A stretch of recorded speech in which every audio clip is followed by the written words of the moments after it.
It's time for Talkin Tauntauns, your Star Wars source at AIPTcomics.com. Hello and welcome back to another episode of Talkin Tauntauns. I am Jim Lehane, and with me, as always, is Nicole Herview. Oh, hello. Up way past her bedtime. It is. It is. As for anyone who doesn't know, I work with a UK company, so I work slightly UK hours. Like, meetings start at 8, and that's fine. That's normal. They're like, let's go now. And I'm like, okay. I guess I'll roll out of bed and log on at 8 o'clock in the morning and look decent. But, you know, we do what we can. We do what we do for Star Wars. I don't know what I was gonna say. COVID brain just struck me again. You could tell I need to go to bed. It's all good. But with us to chat our book of the day, The Shadow of the Sith, is science fiction and fantasy writer Dianne Dotson. Hi. Who is also a science writer and had joined the panel that I was a part of at Star Wars Celebration. So that's how I know Dianne. Yeah, good to chat with you again. That was so much fun. That was a lot of fun. Right. I hadn't been able to do that before, and so that was one of those like bucket list things, like Star Wars. Right. I count myself as now a Star Wars official person. Oh, boy. That's right. The little name thing, because it says Star Wars Celebration. Nerdy. Anyway. I would have stolen that. I would have been like, yoink, that's mine now. Yeah. Well, James Floyd printed them. They weren't official. Who cares? It's right, good enough. Yeah. That's my name next to Star Wars Celebration. I'm good. Yeah. It's official now. It is. Yep. So how are you doing, Dianne? Well, actually, I'm rather tired myself because I have a British fiance and I tend to get up at extremely early hours. And normally I would get up, as I'm on the West Coast, I would get up around 5, but I often get up around 4 to 5 a.m. To chat with him. And then, and he stays up late so that we chat, for him after midnight. But yeah, so I understand, Yeah, you feel the pain. Her pain's far worse. Yours is, that's added 3 hours from us. Right. I was always an early bird, so it's really not that bad. But, there are some times where I'm like, okay, I'm a little tired. Yeah, I feel you. It's one of those days. Yeah. Mondays are hard. Mondays, what is that about? Mondays are hard. Mondays, rough. And I, unlike my British coworkers, did have to work today. I know, that was the thing. Everything was shut down there. Yeah. And I was like, I've had to deal with that for other reasons, dealing with the UK today. So, yeah. But I feel you. And we're talking about a British author. We are. Well, actually, he's originally from New Zealand. So, yeah, and I met him at outside Star Wars Celebration. Well, when that was happening. Oh, I saw him around, but I didn't actually get to meet him. We'll get into it, but the Adam Christopher is the author of the book that we're talking about. So, and I saw that you're getting married. You actually have a copy of the book. I love that. Yeah. So, I saw that you're getting married in a couple weeks. So, congratulations. No, not a couple weeks. 7 weeks.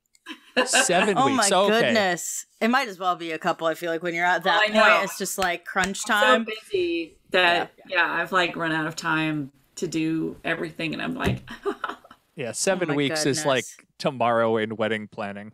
Yeah, pretty much. And we've scaled it all the way down to here, and because we're gonna have the British celebration next year. We've had to change that because we didn't want to. Gareth is squeezed in between 2 cons. The wedding is in between 2. And I could have gone over there, but then I'd have to travel during Thanksgiving. I was like, you know what? Absolutely not. No. Not traveling during Thanksgiving. So how much do you want to spend on this and then add to it Thanksgiving travel stress and money? So, and then I was like, well, let's just move it to next year.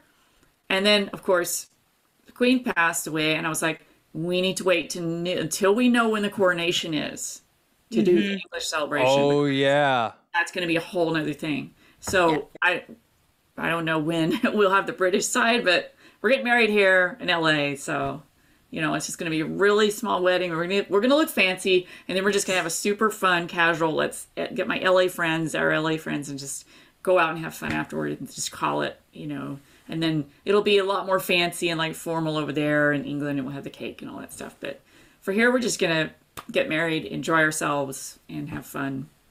Sounds great. Yeah, I mean, that's all you need, right? We'll go snazzy. I have like a special dress that is not white that I designed that has been made. So I'm excited about that. And he just got his suit. So it's kind of like coming together. It's just... Yeah, so on top of your other credentials, you are also an artist. So you have you got a lot going for you there. I wish if only there was money coming in. No. Figure that one out. Money. I feel that. Yeah, I can list off a lot of things. Money is not attached to any of those. No. I know, right? Like science, art, writing is just not. Yeah. Not funny. Yeah. I always found it so funny, like, it's not funny, but as I'm a writer as well, and like you write the whole book and then you have to figure out a way to make money out of it. Like, you know what I mean? It's like, it's not like any other job on the planet where it's just like... And people have this idea that when writers make money, and I'm like, oh my God, no. How? We really don't. When? When does that happen? We like to do the opposite. We spend the writers, most of the writers that like when you think of a writer and they come to like modern day writers, they do make money because they are like the Stephen King's and all the ones that are 0.0001% of writers. Right. Yes, the ones that like not the vast majority of the writers on the planet. Right. You need to be Bill Gates of writing, basically. Like you need to be that guy, and that's it's almost like winning the lottery, right? It's like you have to play to win, but you're almost never gonna get there. So then, what do you do? And so. Getting strategic about the business side of things is kind of what I'm moving into. So hopefully, fingers crossed, something happens this week related to that. Hey, I'll send you all the good vibes. Oh, please. You got it. I need them. Yeah, my goodness gracious. I'm going to say something Jim won't understand. I'm querying right now, and it's just the worst experience of my entire life. Yeah, that part. Yeah. Oh. Well, querying is just Googling, right? No, Jim. One day I will explain this process to you, but it is not. It is not this day. It is not this day. But it is a soul-destroying endeavor. It's horrible. That's so all we'll say about right now. It's so bad. It's a whole thing. I feel you, Nicole. Right there in the trenches with you. Yep. Yeah. All right. I just had to say that to someone who would understand what the hell I was saying. Yeah. Well, speaking of soul-crushing endeavors. Oh yeah, this. We have some news. Your tauntaun will freeze before you reach the first marker. Then I'll see you in hell. Hello, what have we here? And it's not good news. No. That could have segued right into the book, but this also works. Go ahead. No. Well, the book has, it has its parts, but it also has its good parts. So I just mean for like Lando and Luke. That was we'll get into that. Yeah, we'll get into that. Yes, anyway. But for news, it has been, I don't know, it officially announced, but I think Variety had reported that the Rogue Squadron movie by Patty Jenkins has been removed from the release slate. And that doesn't mean the movie has been canceled, but it pretty much means the movie has been canceled. Oh, yeah. Right. It's not great. It's not great. No. I'm so disappointed. Because I think she would have killed it, right? And then, in a good way, right? Yeah. Well, She would have killed it, but no, somebody else seems to have killed it. Yeah, right. Right, in the bad way. Yes. Like, I've seen Wonder Woman. I really liked Wonder Woman. I did not see the second one, but I was really looking forward to this. I didn't know... The second one wasn't that great, but the first one was great. I agree. Yeah. That's my assessment as well. And I don't think we should judge her on one dud. She's got cred, She would have been great. But also, totally. like, it's hard to call that a dud because DC does weird things with their, like, overarching control. DC! What is going on with DC? It's like something every single week. And it's like, stop trying to make DC Marvel. They're just apples and oranges. Keep them that way. You know, there is no, we're not going to ever have the same situation. And even, I think, even if DC made it to that point, then suddenly probably Marvel will be something entirely different anyways. Right. Just quit trying to make the same. Lightning only strikes, you know, once in this case. So Yeah. make it something else.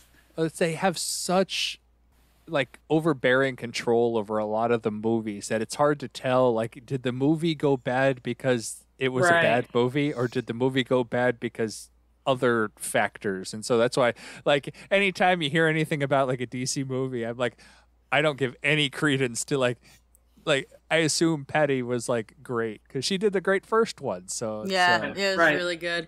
It's interesting. One of my most hated movies of all time is a DC movie, and then my two favorite movies of all time are both DC movies. And it's like, how do you have this just? It's a dichotomy. It's like yeah. It's like a mask that takes over your soul.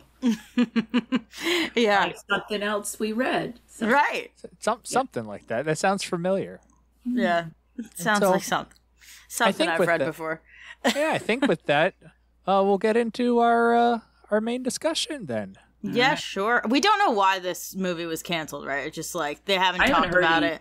No. It just is. It was just it wasn't even officially announced, but right. Disney never officially announces cancellations. Huh. Well, what kills me about that is that, you know, she's worked with, you know, Warner Brothers, DC, and that is a whole mess right now, with the whole HBO Max, with the Batgirl movie just completely being obliterated from the face of the earth, you know, and then they thought they had figured out, and then I saw an article like yesterday that apparently there's something else going on with those properties, even after last month's news. So, and now I'm like, poor Patty must feel like, what is going on? Because like, one studio is in chaos, and the other studio has moved her movie off the calendar. I don't know what's going on, but it's going to be interesting to find out. But I am disappointed because I thought it was just an awesome premise. Yeah, I agree. I was very, very excited for what that movie could be. So, but yeah, it's hard to also have zero answers and be disappointed and not know why you're disappointed. Like, it's so freaking irritating. But there's not much more to say about it than that, is there? No, it's not at this time.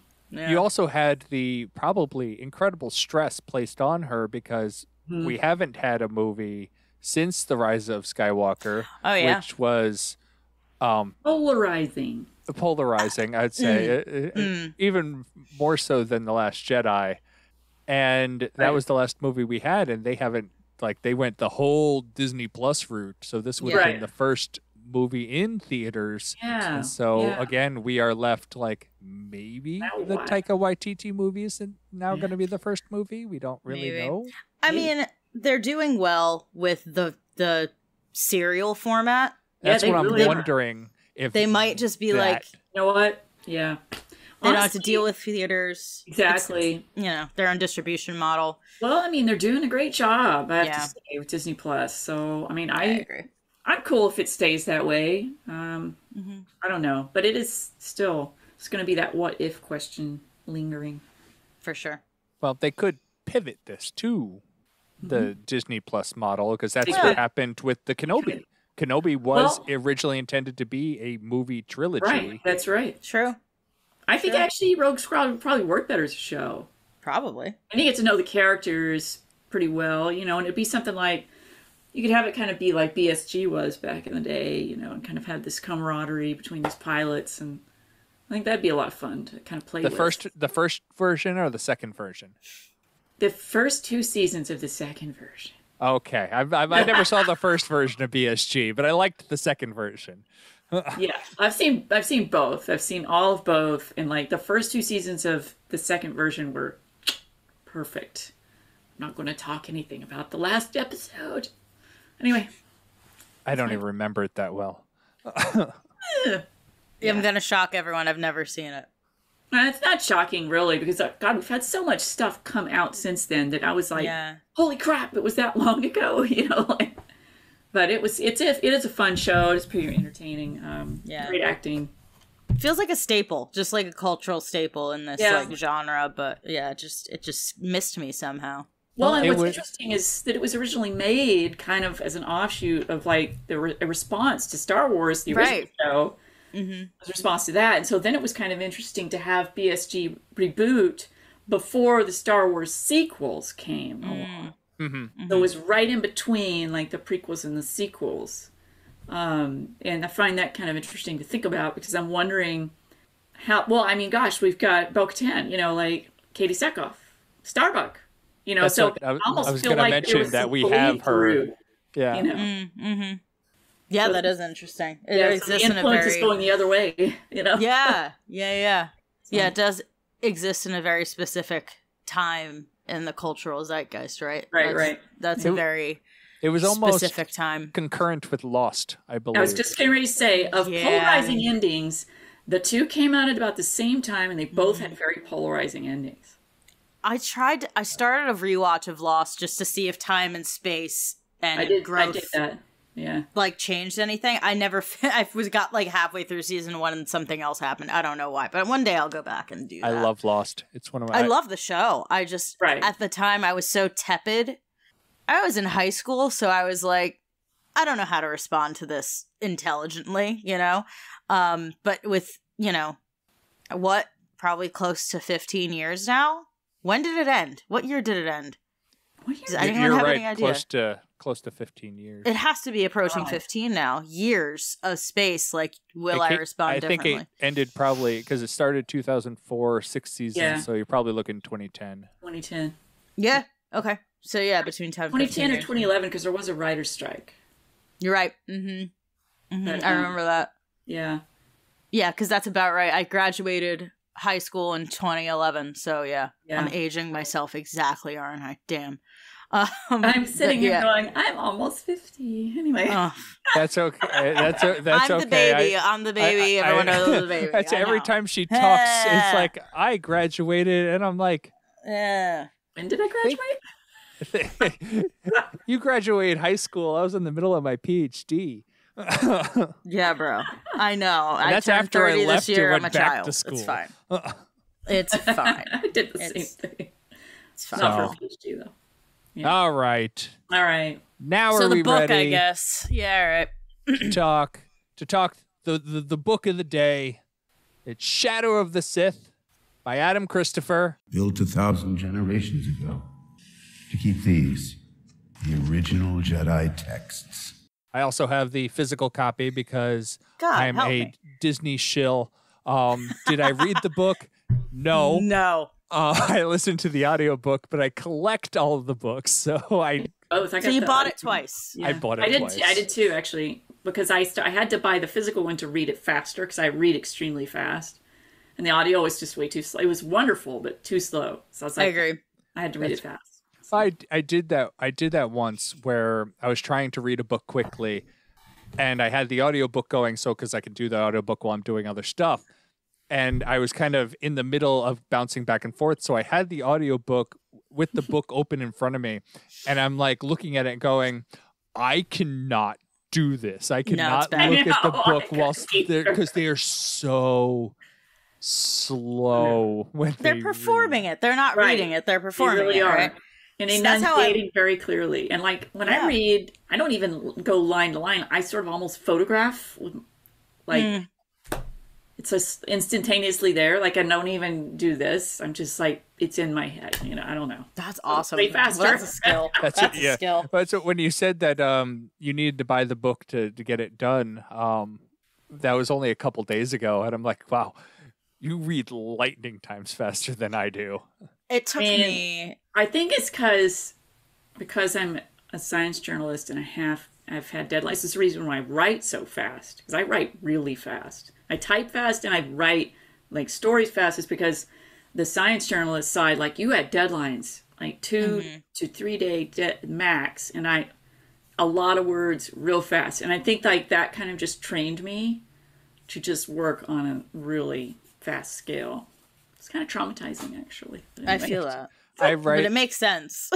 I write with the speed of a hamster running a wheel in my brain, but he has a limp, so it's not quite consistent, and it kind of jerk starts. That's also how fast I think.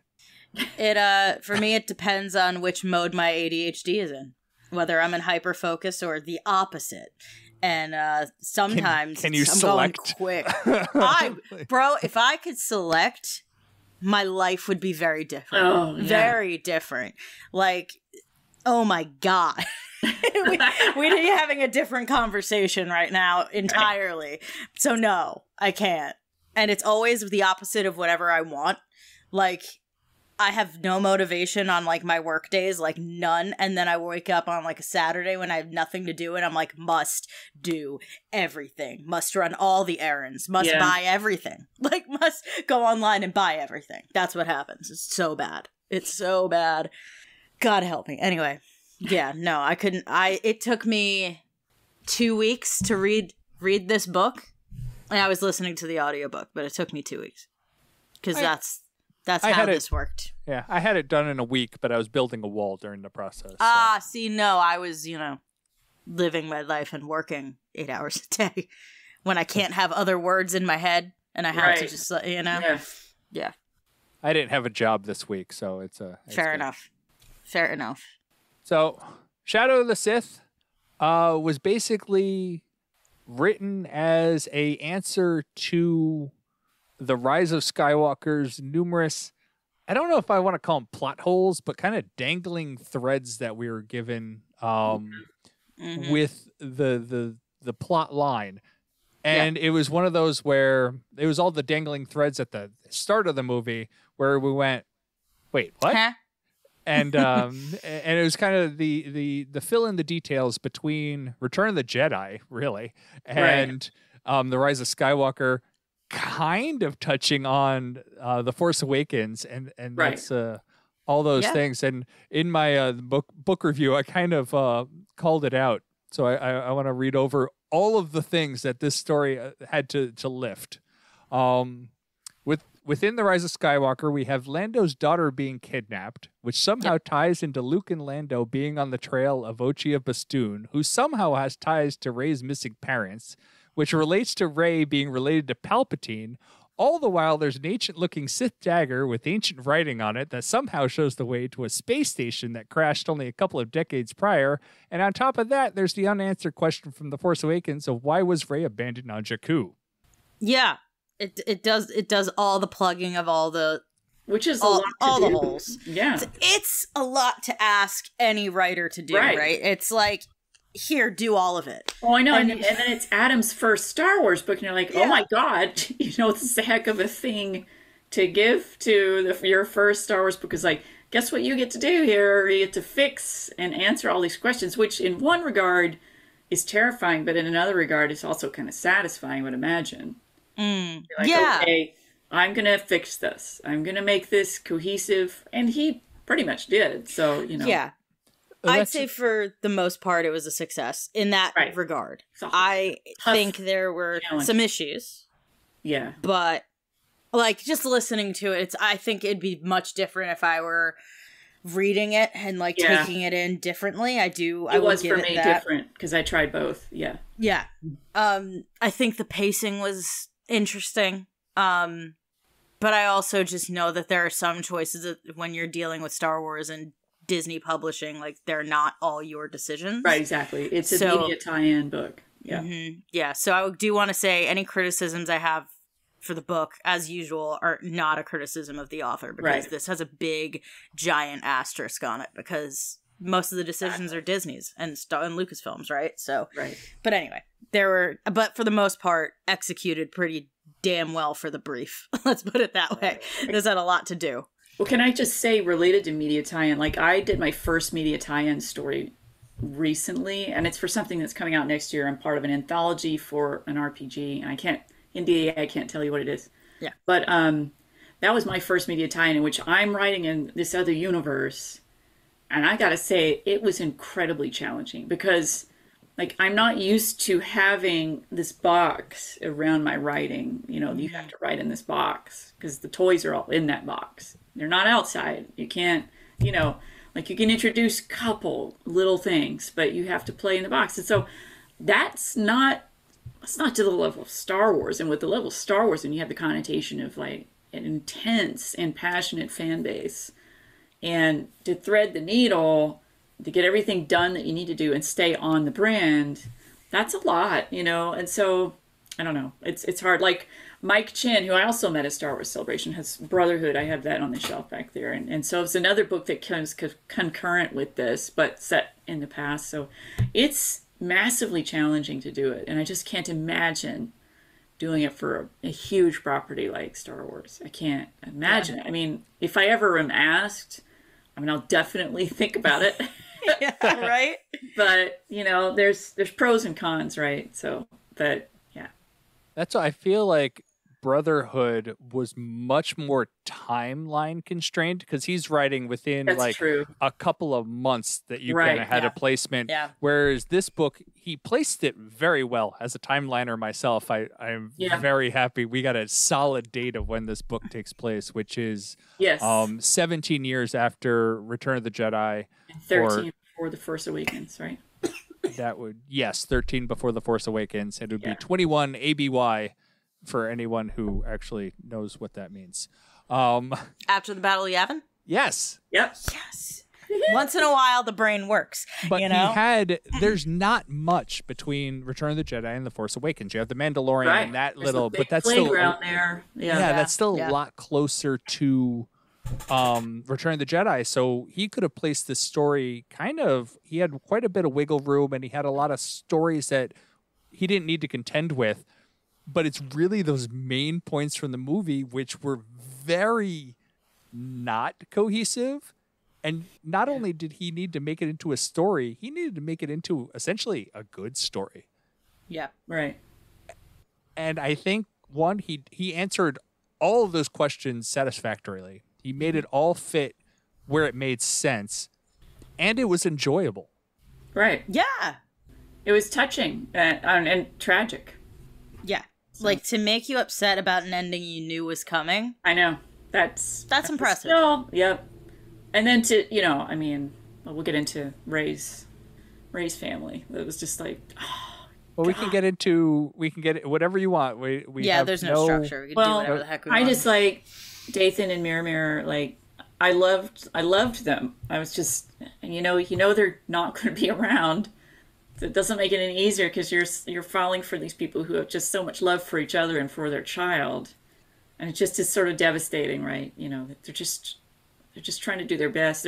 It wasn't Dathan's choice to be, you know, have the genetic lineage that he had. So, you know, it's just we are free with spoilers. So if you want to spoil as you would, No. Yeah. That was pretty much that was spoiled in the movie. So yeah. Well, yeah. I don't think the clone thing was mentioned because we've been making all the jokes about how Palpatine got it.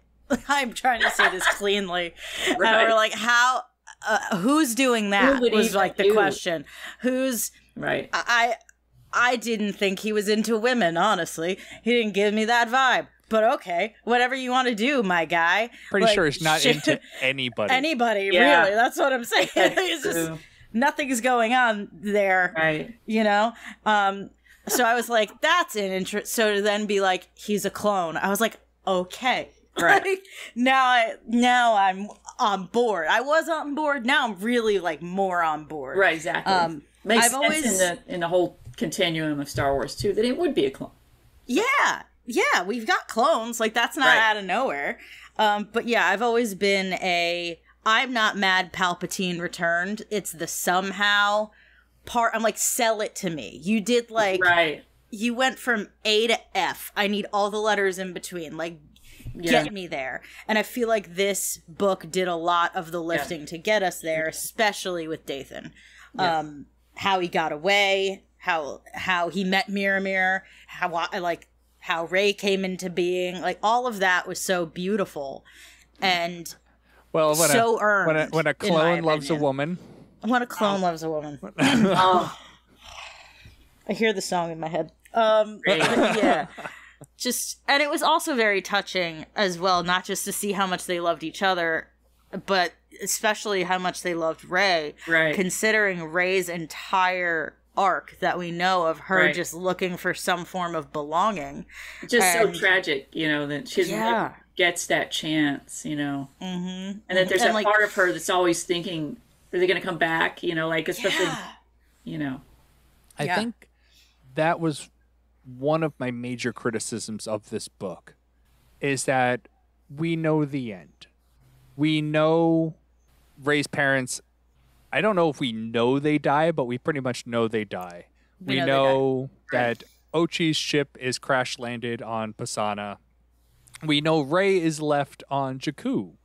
And the entire premise of the book is that Luke and Lando are trying to catch these refugees, Dathan, Mir, and Rey, although Rey cleverly remains out of sight of them at all times. Love that. And I was like, well it was constant leapfrogging, constantly the couple would be ahead, Luke and Lando would be behind, Ochi would be behind, and it was like a leapfrog game. But it was one of those where the entire time I knew they never caught them. Right.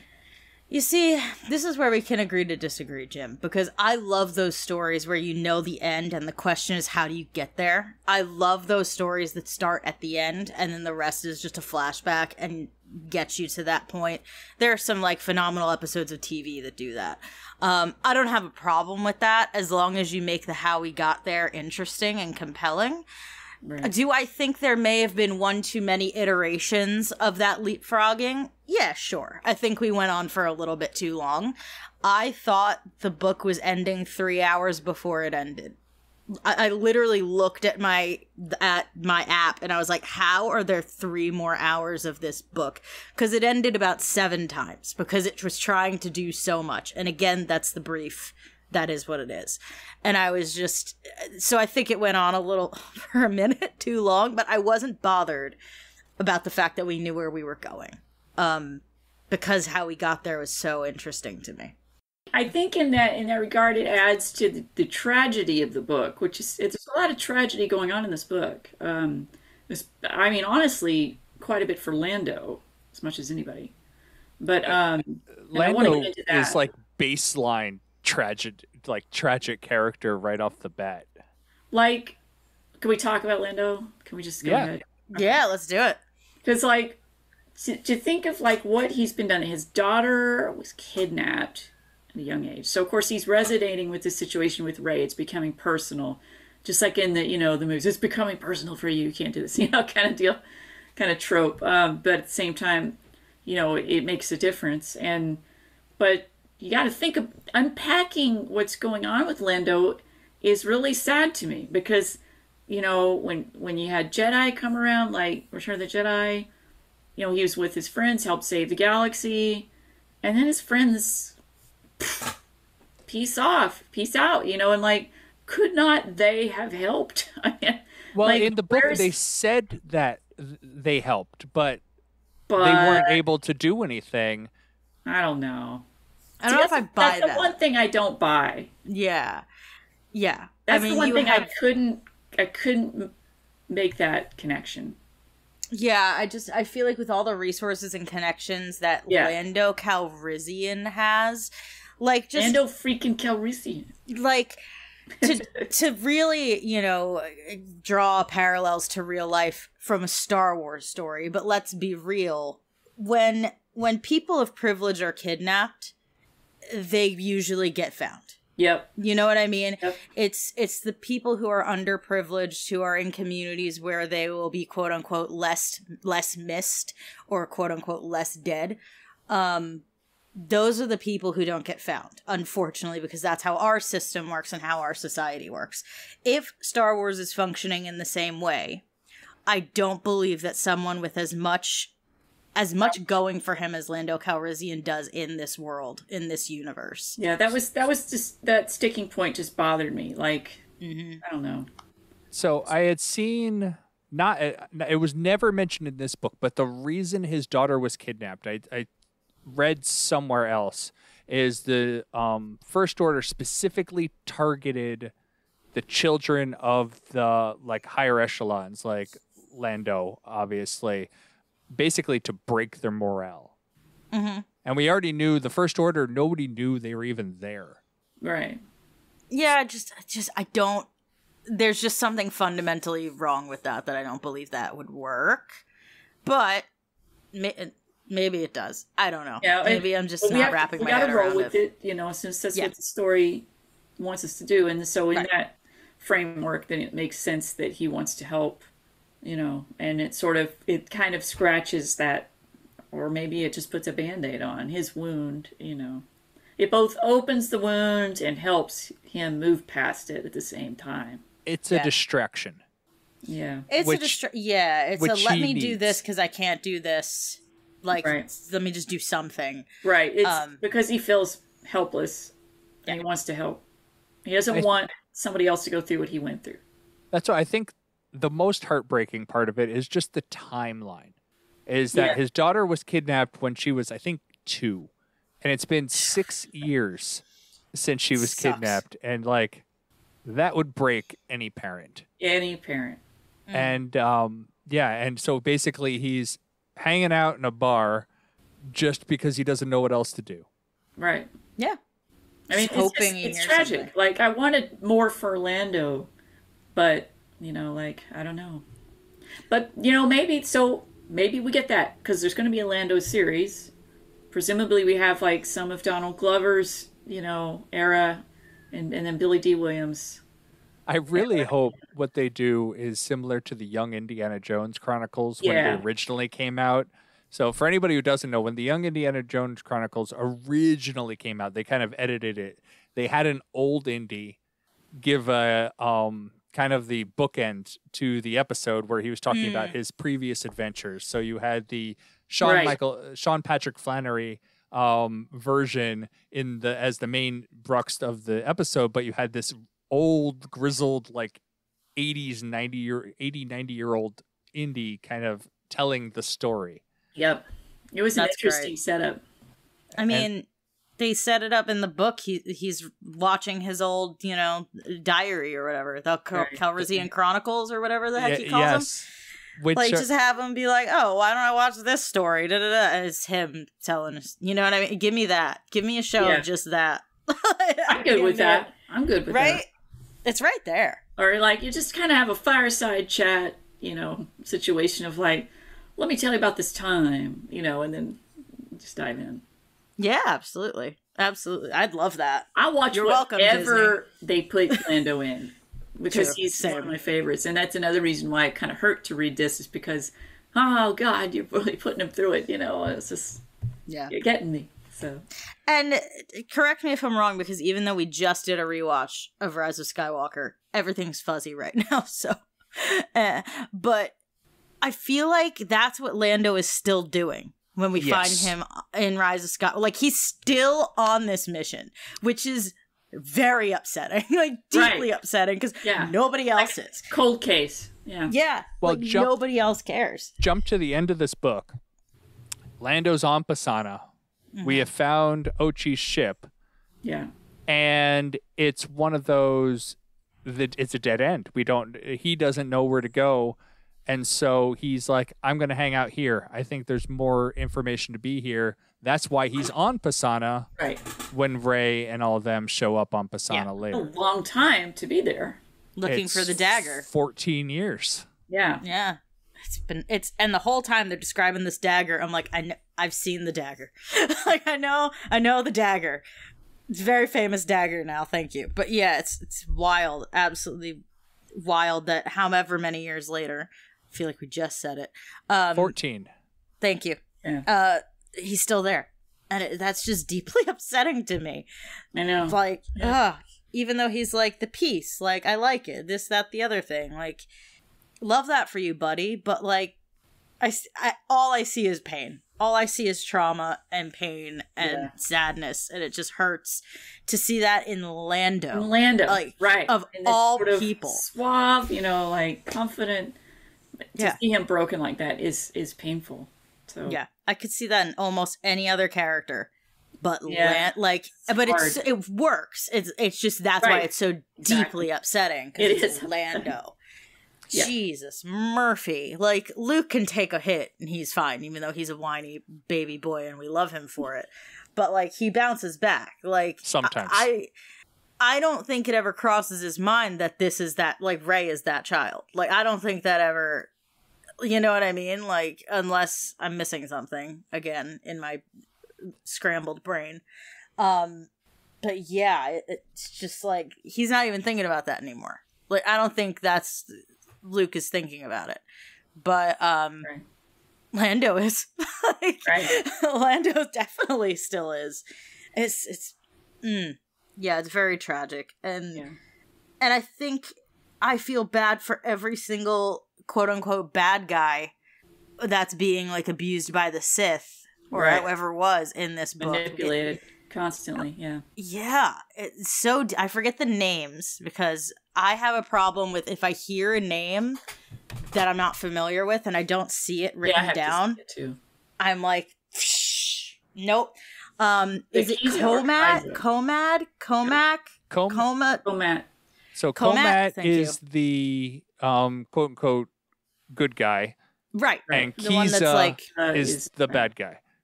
Okay, both of them Matt. I feel bad for. Right. Both of them I feel very, very deeply for, and I thought they were brilliant characters. Yeah. I was like, where did these two come from? I They love were really them. interesting. Yeah. Fascinating characters. And to introduce not one, but two of them who have similar history and backstory, but are in two completely different places, and do that effectively, I thought was really, really impressive. Really that, cool. like, even though I struggle with the names, I know exactly who is who, and I have no problem, like, following what's going on. Like, they're so different, even though the vibe is the same. The brand, if you will. But yeah, I thought those two were brilliant, and I feel horrible for them, and I feel an intense sadness for them, even though, like, I just met them. You know, I think Right. that's pretty impressive when you have all this empathy and sadness for other characters that we know. Yeah. It's impressive that we have enough left over for these other people. Yeah, they're very, very well drawn, really interesting. Yes. And Whereas Ochi, I could stab a million times and not feel bad about it. Rash. Yeah. Jesus Christ. Yeah, dude. So to kind of give Buddy. I always wait too long. To give a general overview of the book. Jesus Christ, Jim. 45 minutes later. So, well, basically, Palpatine goes, I want that girl, meaning Rey, to Ochi, who Ochi is trying to find Exegol. This will be a reoccurring theme. You'll hear that a lot. Yes, and so Ochi is trying to get Dathan and Mir and Rey and trying to track him down. However, we also get this other person, Kiza, who is also trying to find their way because she is possessed by a mask to find their way to Exegol. Well, because Exegol comes up and the Sith comes up, Lando ropes Luke into this mission. And so they are trying to track it down because Luke is also trying to find a way to Exegol. And so we have everyone trying to find a way to Exegol, which all centers around the one family of Palpatine trying to get Thanksgiving back together. Pretty much, yeah. They're just trying to live their damn lives. Yeah. They're literally, that poor family's like, leave me be. Let me live. Let me live. What? Yeah. Why are you so obsessed with me? Right. Just come on now. Let me go. Shut up and let me go. Frickin' hell. And like Palpatine's just like, no, I want the girl and stuff. And here we are. And it's just like it's a crazy rat race to Exegol. Like it's a mad world or whatever, and we're all going Exegol. Yeah. Like, calm down. Everyone needs to calm down. There's a dagger that's drinking people's blood, vampire dagger, and if it wasn't so evil, I'd want one. I'd be like, that's cool as hell. I want a vampire dagger. Like, geez, there's a lot going on, and there's a lot of steps to get us to where we need to go because there's so much going on. But yeah, that's a very concise way of putting it, Jim. Well, how many pages is this book? I was morbidly curious. It looks like a thick boy. So 450. Yeah, sounds right. Okay. 17 hours. That's all I know. Mine says 465. I was rounding. Okay. Ish. Sorry, 450. It's a long ish. book. It's a lot of pages. That's a fair amount of pages. It's a lot of words. It's a lot of stuff. So, I was just curious. Since we basically knew the Ochi storyline, we knew how it wrapped up. We know how it ended. We know how it ended. I feel like that's where Komat and Kiza come in, because there's a storyline wrapped into this storyline we don't know the answer to. We don't know these characters, and they're getting into the mix basically to want the same thing but also not want the same thing. So it kind of adds their own story to it, and I feel like their entire purpose in this story is to give us a ending that we don't know. Yeah, exactly. Yeah. And yeah, they definitely did well with that. And it's a good divergence kind of story where you have two close people splitting a different way. Yeah. Yeah, those are always interesting stories. Yeah. Yeah. Frenemy situation. Yeah. So. Yeah. Definitely. There's a lot of those character dynamics because, I mean, we have so many people and so many characters, and we have the luxury of knowing most of them, that the dynamics introduced are incredibly entertaining. And I like too that they're not Skywalkers, right? They don't have this inner family force related conflict based on their blood, like it's a different setup a little, but it's a nice twist on the same theme of families going in different directions, essentially. Yeah. And especially like one rooted in the dark side. Exactly. Right? We don't get a lot of that only dark side, users family dynamic. Like we don't get a lot of that. Yeah. It's interesting stuff. Yeah. And also, Jim, the acolyte situation I was saying, I was like, buddy, I think the shows might be dark side stuff, because we've just had huge question marks over the Acolyte show, right? And the way it was used in this book, I was like, are they telling us something? I know, because that's cool. Right, that would be pretty interesting. Yeah, I think so too. I like how you were calling, like, basically you're saying like Luke and Lando are a family and they had to get split up, but I like because the two acolytes that we're looking at are the acolytes of the Sith was the group, they're no longer acolytes, and you both had them go in their own separate directions. Right. I believe they even call themselves sisters. Yeah. Within this, I'm going to call it cult.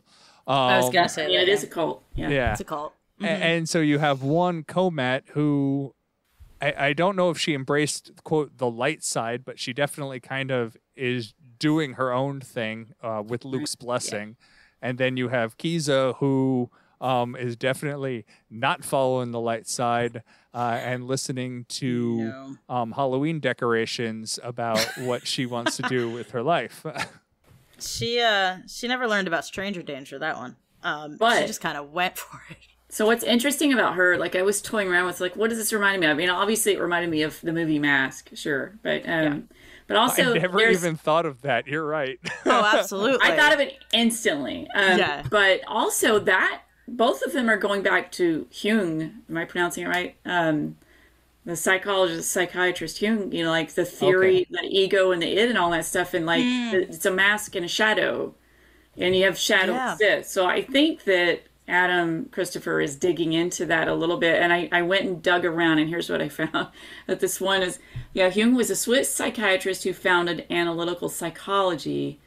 So basically people have three parts to the personality. They have the inner I, known as the ego, a hidden persona, usually unrevealed, known as the shadow, and a mask or persona that forms the outer personality as seen by the world. So you have a mask covering that shadow. I thought that was a really interesting. That can't be an accident, right? No. So, and then that's wise. Yeah, and then this other portion says, it's said that by defining what we dislike in another person, we see our own shadow and gain some understanding into part of our own personality that we keep masked. Jung felt that it was necessary to confront all aspects of our personality. So, you know, I definitely think that's not an accident, that it has to be purposeful to this story to do the shadow and the mask, because it's just too spot on. Yeah. But pretty interesting to dig into, you know, psychiatry and psychology in that regard. But also, you know, like, she's being possessed, you know, and that's kind of like an ancient sort of human trope and story. It's like having a mask with a special power. So in a way, it's a combination of those things of like Jungian, like psychiatry theory, and then the sort of mythological, very human, very old tradition of masks and certain other objects having spirits and powers. So yeah, I think it's a really interesting dynamic there. And then for her to fall into that, coming from a childhood in which, you know, she had so much anger, you know, it's just like, it's very interesting.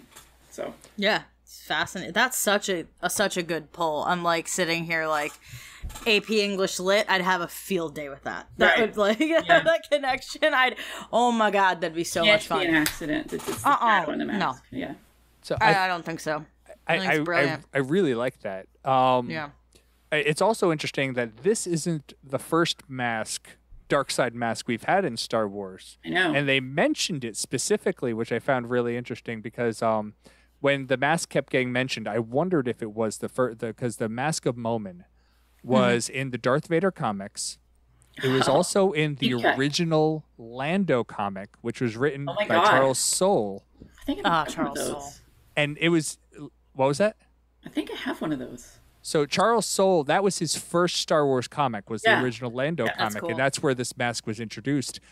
Lando talks about that in the story, and I'm like, I know what that story is. And so I'm wondering, I'm like, is this the Mask of Momin come back? Because I don't remember. I remembered in that Lando comic it was on Palpatine's ship, and so it's one of those like, is this the mask? But it's not. It's a different mask. Different one, but Exum Panshard, Viceroy Exum Panshard, which That's a mouthful. I could have done without the Viceroy. I'm like, now you're giving me the Trade Phantom Federation flashbacks here. Menace. Yes. Yeah. Same. But that's why I found that really interesting. Like we're going. Yes, that is interesting. It's like purple. we're finding the clues within the clues of the We are. which is fun, actually. It goes deep. I like Yes. that. Yeah, well, and I have some bias because, you know, I've met him, but, you know, I have a feeling he had to know all these things. He knew. Oh yeah. It's purposeful. There's a lot that he A lot of references lore. in other stuff, because all of the Ochi stuff where Ochi went to Exegol, that was in, I believe, in the Darth Vader comics as well, but like the most recent version where Darth Vader and Ochi go to Exegol. And so he's referencing that's what drives him to go back to Exegol. Nicole, you mentioned earlier about Lando's stories. Lando's stories were from the Solo movie. He mentioned them, but it's a reference back to the original Lando Calrissian trilogy from like 1980 or 1981. Right. Well, probably 81, right? It's probably 81, but those books are actually a lot of fun. They are out there, but they're a lot of fun. And so it's like a lot of those references. And so when he references things like where Comat comes back from, where Luke goes with, I'm missing his name, from The Force Awakens, the guy that got killed at the beginning that helps Luke. Oh my goodness gracious. What was his name? Oh my god, how am I not? Lore Santeca. Lore Santeca. Yeah. When Luke goes Well with done. Lore Santeca and rescues Comat, and like the way he framed it, I'm like, is this another story that I just don't remember? Because I kind of had that same feeling. It's the way he frames it, because he frames the stuff that does have a backstory the same way he frames stuff that doesn't have a backstory. Smart. So Smart. you don't know if you don't read everything, Right. which I All do. the- And I legit questioned, is this from somewhere else? I had to look it up, and I'm like, I don't remember ever seeing this. It's not. It's brand new to this story. It's cool. Which is And really I loved the way he did that because you don't right. know. That was really freaking cool. Oh, and Kira was name dropped too. She was. I was like, Yes. because I want girl. more Kira. I want more. Yes, same. I know Need that's more probably Kira. being worked on. Somebody's doing it, surely. But Someone's she's doing in that. the ongoing comics. Right, That's that's why right, but someone's got to be working on I something just feel bigger. like she's too big of a star to not have. I Sort of want. I agree. I forget the actress's name. I Amelia want her- Clark. Yeah, I want Amelia her Clark. back. Well, Yes. if we get a Lando show, Oh, come on. I'd love that. I'd die. I'd I'm be sorry, dead. it's gotta happen. Why is it I not love happening it. now? I love it. I live for it.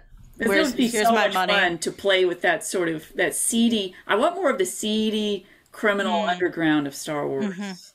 I agree. It's a sickness. No.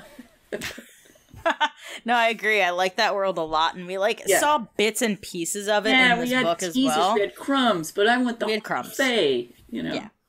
Yeah, I want the whole thing. I'm slapping my credit card on the table, let's give it to me, let's go. and you know, So Lando was a scoundrel at that time, so Oh, he was. that Yes. that's Baby. your Yes. that would totally be CD under Yep. CD Underground? We won't go there. Anyway, Sure he would. Yeah. a whole bunch of stuff that you could tell from that time. Lots of stories. And that's what I'd love to write is some of that stuff. Let's get down into the noir of Star Wars. Wars. Let's do Star Wars. Yes. Oh my God. I mean, yes. because I've been steeping myself in the old Bogey Bacall stuff, but I feel like you got it right there. Let's do it. Let's go. It'd be so fun and sexy. Yes. How Yeah. would be live- if I they live did for it in that. black and white too?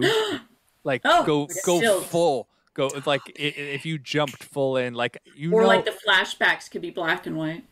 Marvel would do that, Or some of them. Marvel Better would call do Saul. and I feel like Yes. you would have that. You could have that influence. I live for this. This is a pitch I want them to hear. Do I smell an anthology? No. I love it. I love do it. I love it. Not Hey, that listen, Star Wars. they made a whole anime show. Oh my Which is god. brilliant. Yes. Brilliant. Just keep doing different genres of Going. things, Yep. Obviously, anime is an animation style. It's not a genre, but you know what I mean. Exactly. Just do different genres of things. It'd be so fun. Oh my God, yes. God. Oh, and then I love okay, it. but here's another thing that I want to see. I'm way off this. I'm sorry. I'm just all going off good. on this tangent. You're fine. I want to see some serious, really freaking scary. We're talking The Thing kind of monsters in Star Wars. Yes, I need more horror in my Star Wars. I need some horror Star Wars. Yes. Yeah. True horror Star Do Wars. it. Listen, the Halloween Lego special was cute. It was cute. I'm not. Let's go. I don't horror. Oh, Jim, that's for I'll us. handle it. We can have. Yeah, we got Take it. your Don't share. you worry. You could Yes. you could go watch it with my wife because I ain't doing All that. right. Game night. Girls' Go. night. Let's go. Well, speaking of horror elements, bring it back to the book. You mentioned our mysterious dagger, which Vampire dagger. vampire dagger that is an ancient Sith artifact that has the location of a ship that crashed 17 years earlier embedded within the dagger itself. And not only that, but the dagger drinks blood and likes it. Which, listen. Here's my thing. If the dagger is somewhat alive and the dagger can drink blood, does it not stand? Is it that far out of the realm of possibility that this ancient dagger could bend to be whatever shape it needed to be? Well, I think That's my retconning. They That's kind the of vibe. explained it when they gave the cloaked people.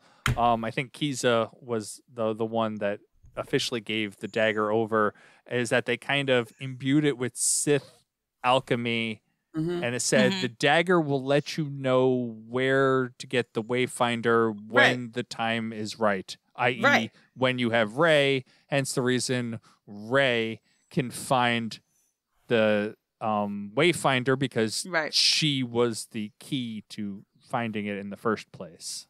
Right. So I just, I think they kind of can get around the whole, which I did agree. It was a kind of the hell of a plot hole to be like, we made this ancient dagger and it tells like it's stupid. But if you're like, the dagger can bend to the will and the needs of the Sith, great. Okay, approved. Like, that's all you got to tell me and I'll buy that. I just found that it being not a regular dagger, but a magic dagger, I was like, okay, you got me now. Like, I guess that's fine. It's a magic dagger. It's a magic dagger. Fine. It's a MacGuffin. It's a MacGuffin. It absolutely is a MacGuffin. Yeah. That damn thing does whatever you need it to do. I'm a sucker for those, though. I love a MacGuffin. MacGuffin. Oh my Maltese goodness. Falcon, Lost Ark. Give me all the MacGuffins. I don't care. Hell yeah. Yeah, it's a good one. Yeah. Yeah, I think it did a really good job of tying up a lot of things that I'll be damned, I never would have thought of like ways to tie certain, like the dagger. I'm like, I never would have found a solution to that. Yeah. Yeah. And Ochi being more than just like dead guy in cave. It was kind of interesting. I hated him. Oh, but, yeah, like, he was in a good way. bad guy, right? Oh, he was great. I was Great like, villain. if he says, don't tell Ochi of Bestoon what to do, no one tells Ochi of Bestoon what to do one more freaking time, I was gonna like find a way to get the dagger. Like, I was like, buddy, shut up. And then he died like 5 seconds later, and I was like, okay. Yeah, I was very pleased, like to finally get to that moment. I was like, I've really had it with him. I really have. Pretty Much everyone I hated, minus like 2 people, died, and I was like, this is satisfying. Yeah. Very nice. Yeah. Really, they balanced it out very well. It did. In the comics, when he appeared in the Darth Vader comics, he was kind of a whiny little bitch. And here we are. He's a whiny little bitch. And he carried it over perfectly. I'm like, oh, God, I hate this guy. Right. Do you watch What We Do in the Shadows? It's on This my is list relevant. of to watch. Yeah, there's one character who says, this effing guy, like all the time, and that's all I could say to myself for listening to this, but like, this guy. Yep. So good. So freaking good. Yeah, I enjoyed it. There were like nitpicky things that I have to say about it, but again, it all goes back to like Disney gets what Disney wants, and that's pretty much what happens. Adam pulled it off, Yeah, I think so. It was a thing that Jim and I... It's so hard. My brain would have broken, so... Sure. Oh, God, yeah. I think Jim and I were talking about whether the book had a point or not, and I was like, yeah, it did all this work. The problem is whether it should have needed to be this way. It shouldn't have been told this way in the first place, right? If the movie had done its job, and I do enjoy the movie. Right. I'm not, being one of those people. I do enjoy the movie. If the movie had done its job effectively, we wouldn't need this story. But we do. That's the point. We do now. And I think it just makes that movie stronger paired. If you pair the book and the movie together, they tell a cohesive story that makes sense. Whether you like it or not, it's a different story. But I enjoyed it. I thought it was a heck of a tall order to ask this author to be like, hey, can you fix a thing real quick? Like, we kind of made a thing and it's got a lot of question marks. Can you answer all of them? That's tough. That's freaking tough. So, but I enjoyed it. Yeah. I enjoyed it so much. And I don't, maybe this is wrong, but I don't consume Star Wars literature the way I consume other literature. Like, it doesn't have to be high art for me to like it. So I have a little bit less of a critical eye when listening to or reading Star Wars content. I don't know. But either way, I very much enjoyed this book. And it's only when I kind of like sit and try to think critically about it that I find fault in it. I think it was pretty damn strong. I think we had a conversation over our texting, and you fixed one of the problems that I was having. Oh, I did. You did. At the end of the love book, that. I thought it was the stupidest thing. Is that the ship that Rey's parents are on is leaving Jakku. Ochi intercepts them, kills them, finds the bees to Pisana, and says, "Oh, they must be on Pisana." Not, or Rey must be on Pisana, so I'm going to go there. Not the planet that they are literally leaving from, but on this random place that for some reason one of Ochi's goons happens to know about, where meanwhile Luke and Lando have no idea what these things are when they come across them. And so it's one of those, I'm like, why? It seems like a major, that's just dumb. But you explained it as dumb. He's drunk on the dagger. The dagger is basically controlling his actions. He has no clues to what's going on, which is also the reason that he ends up dying in the middle of the desert shortly thereafter. Yeah. And it's like, okay, the dagger is basically getting more and more powerful. I wish we had some kind of thread on the dagger controlling things in the movie, because that's not there at all. Yeah.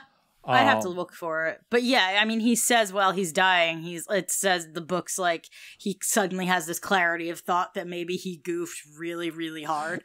I get it. Paraphrasing, of course. Like I did a whoops. And I was like, okay. Because I had the same thought. I was like, how is this plan going to work? This is dumb. Right. And then they really lampshaded it so well. They were just like, here you go. It's the dagger. And I was like, yeah, all right. It's the dagger. Makes sense, Well done. Yeah.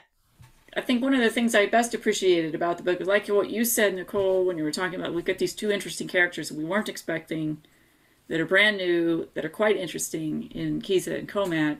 And so that was great. But I also liked, there seemed to be a setup for other stories in here. I could see little spokes coming off going, I think there's more to this, and I think we're going to see more. Obviously, we'll see more of Lando's story. I have a feeling that we have to find out that the daughter, you know what I mean? So it has to be resolved. That was, and then, of course, the little hint of Kira, like, it makes me want to think, like, what? We need to know her art. But there's so many interesting little, side fascinations, as you go down through the hallway. You're like, wait a minute, that door what's behind that door? So I liked that. And I like books that do that. I'm a sucker for that.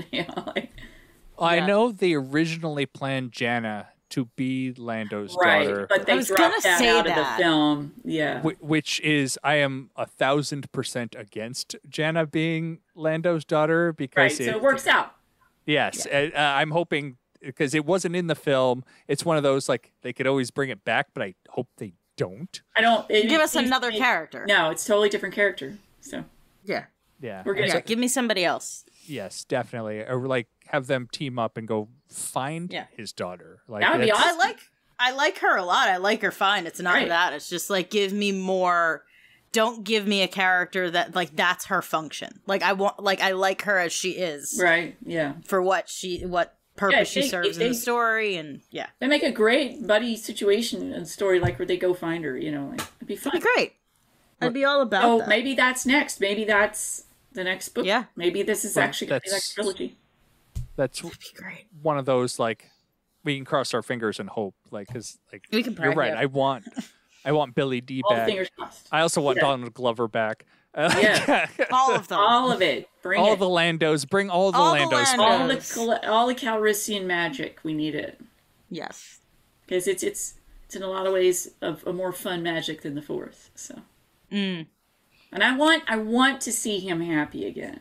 I do too. And I do like, I'm sorry to bring up more stuff. I like that there were like baby hints of him being like a little bit, not Force sensitive, but just in tune with the Force with his gut. Yeah. Loved that. Very savvy. Yep. Yeah. He's just got like the luck thing. Yeah. Where, like Han Solo also had, he's not Force sensitive, but he's in, like, I think what you said, like imbued with the Force. So it's not like. Yeah. I mean, and Han, let's face it, Han shot Vader's ship in the first freaking film, yeah, for real. I thought you were gonna go Han shot Greedo, and I'm like, where are you going with this? And he did. And so he did. So, lo, it was foretold. Anyway. Yes. All right. I think that's mostly all I have. All right. Yeah. Thank you, Adam Christopher, for taking us back into the galaxy. Yes, indeed. Atlas. Well done. Yep. So, I like to do a rating. So, Diane, out of 10 or whatever rating scale you want to use, what would you give? I guess an 8 because I thought that it was so impressive what Adam pulled off. But I was wanting more, but I don't know. I mean, maybe there's going to be a sequel. So I think it's an 8. I kind of went in no expectations. Yeah. Enjoyed it a lot more than I would have imagined. And I've not read all the Star Wars books. I've read a decent amount, that are no longer canon, and I've read more canon recent ones, but I'd say it's an 8. Nicole? I think that's very respectable. I'm still going to give this 7 Ochi of Bestoons. Because out of 10, of course. Out of 10 Ochis? Out of 10 would Ochis. Ochi be an 8? Because Ocho? Yeah, probably.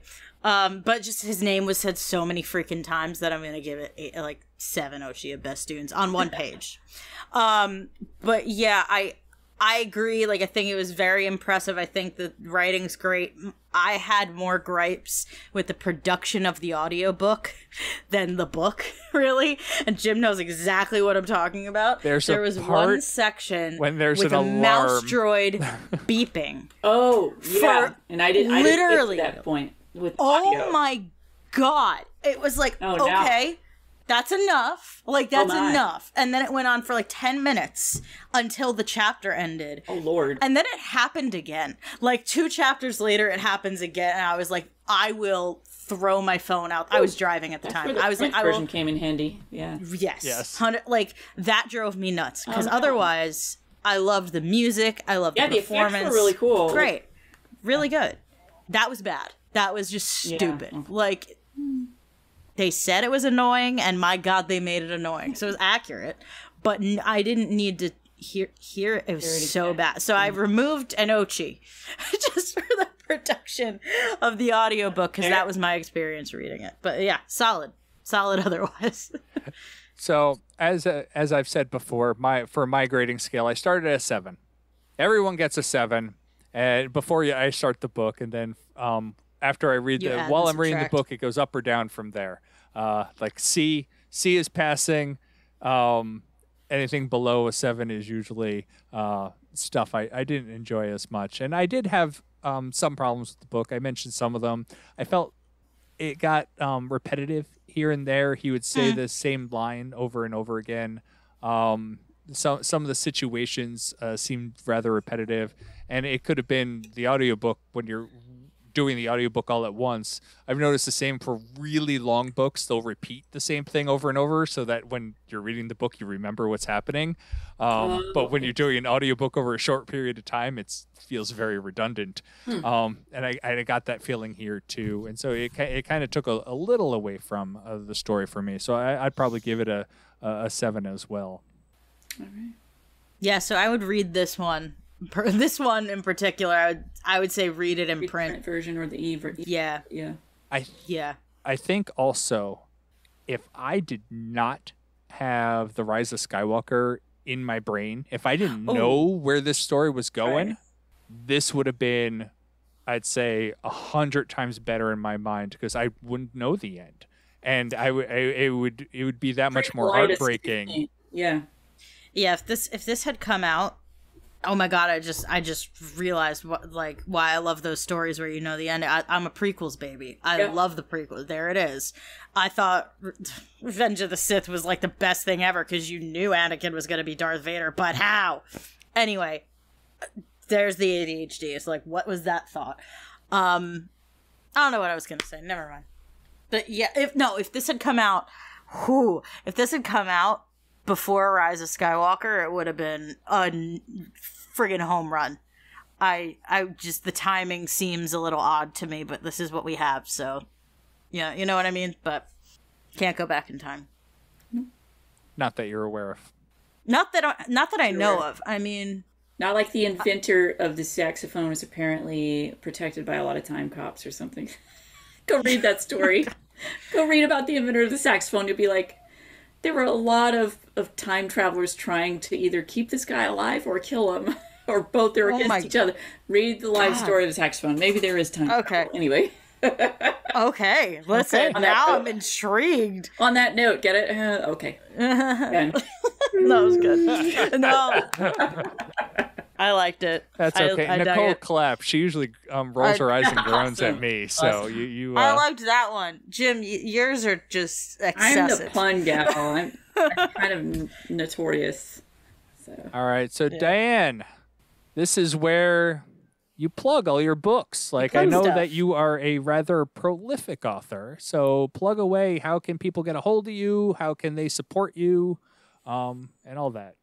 Well, so I'm Dianne Dotson. That's Dianne with 2 N's. So you can find my website, JDIANNEDOTSON.com. My website has all my social links at the bottom, and I can be found on most social media with @JDianne Dotson. That is JDIANNEDOTSON on Twitter, Instagram, and TikTok. For my Facebook page, which I don't update that much, it's facebook.com/JDianne Dotson Writer. Again, Dianne has 2 N's. So, and I'm also on LinkedIn. I have a YouTube channel in which I interview science fiction, fantasy authors, and science professionals. So be sure to subscribe to those. I've got a lot of great interviews coming out. Maybe I'll get Adam Christopher on one time. That'd be fun. I also write the Questerzon Saga, which Heliopause is the first one. It's a 4-book space opera, which the Star Wars movies definitely heavily influenced me when I was a kid, and I started writing the bones of the saga when I was 13, which was a long time ago. And so if you want to see them, I can get them. Yeah, please. I'd be very interested. Knock over the Doctor and River song there. Okay. Yep. And the first book is Heliopause. Nice. And that is set at the edge of our solar system. The second book, things get a little more exotic and ephemerous. Ooh, I love these covers. Thank you. And then the third book, Buckle Up for Accretion. I like the titles. Awesome. It's all space related. Yeah, so I'm like I have a minor. What was this one is luminiferous? Luminiferous, like luminiferous ether, which was a theory that was disproven. Or was it? Or was it? Yes. So I got those, and then I have The Shadow Galaxy, a collection of short stories and poetry coming out from Journal Stone, Trepidatio, and that will come out in March. I think pre-orders start in November. So we should see a cover soon. That's my first traditional published book, and there will be more. So that has science fiction, horror, magical realism, and Appalachian stories and poetry. The Shadow Galaxy. That's dope. Thank you. That's awesome. Awesome. Well, it was super fun to have you on. Thanks for having me. Yes, definitely. Very nice to meet you. This is great. Let's do this again. Absolutely. Whenever you'd like. Star Wars. What was that? Star Wars. Yeah, Star Wars. When that comes out. Let's do it. All right. I'm in. All right. Thank you, Jim, and thank you, Nicole. Yes. Thank you. Our pleasure. Like I said, it was a lot of fun having you on. If anybody out there wants to get a hold of us, you can reach us, Talkin Tauntauns at AIPTcomics.com. You can find us on Twitter at Talkin Tauntauns. You can join our Patreon through AIPT Comics and talk to us in Discord. Also, share the show with friends. Give us a 5-star rating, or give us any rating. I'd prefer a 5-star, but 5 stars, absolutely. Or send an email. Any rating. If it's a 1, stop. Just stop. Why are you still listening? Just stop. It's like those people that give products 1-star reviews, but give them really good reviews in the text because everybody looks for the bad review to see what it says. Oh yeah, that's true. That's manipulative. It is. That's a strategy. Just write a really good 5-star review. Yeah. Whatever. Yes. Just do your thing, people. Whatever. I'm not gonna micromanage your life. Go ahead. So, and with that, next week, there's something's coming Some out. show. I don't know. I think I don't there's know anything about I it. think there's a show. They never came out with an official title for it though. Yeah, They I don't were know. always torn between two, and they never said whether it was and or. Oh, Jim. Tish. Fudge nuggets. Okay. Okay. It's, I reckon pun game meets games peeps. Yeah. Okay. And with that, we'll see you next week. God damn it, Jim.